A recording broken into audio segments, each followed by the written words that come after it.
This variety of cacao right here is called Criollo, Criollo. Now that word Criollo means local or native because historically this is what the Aztecs, the Mayans, the Olmecs, the Toltecs were growing and cultivating. So this is kind of the original chocolate. Now the Aztecs and Mayans, they were fermenting, drying, roasting the beans, taking off the skin, grinding up those cacao beans, mixing it with water and other spices for a chocolate drink. So chocolate was first and foremost a chocolate drink. Now what's interesting with the Criollo, today's market, if you look at all the varieties of cacao pods being grown and used and processed into chocolate right now, the Criollo is about 1% of the world market. And there's numerous reasons for that, because these pods naturally are a lot smaller than other varieties like the Forastero, the Trinitarios. They're a lot smaller, so there's less beans or seeds inside. The shell itself is very thin.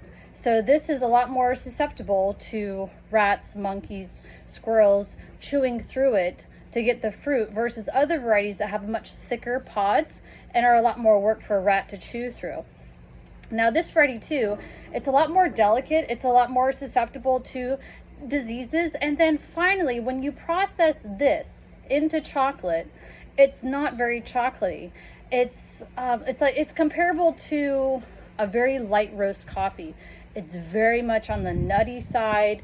The bean inside is white. So when you have that white bean that's fermented, dried, roasted, it goes from a white to a very light color brown. So when you process this into chocolate, the chocolate, it looks like a milk chocolate. It's such a light color brown.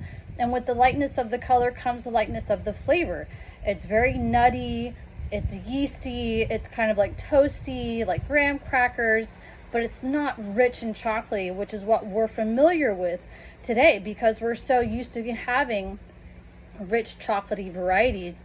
We're not used to these heirloom varieties.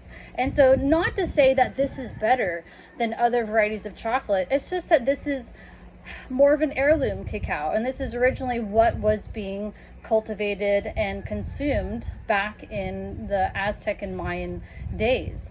And so even if you process into chocolate, most people don't even really like it because it's so different and so light. That's not what they're used to. But this is one of the originals, and it's great for blending with other varieties of cacao that are a bit too rich and too chocolatey. This helps mellow it out. So Criollo variety, we'll open it up real quick while we have time. There we go. A lot less fruit on these beans as well. The ferment is about 3 days, 2-3 days.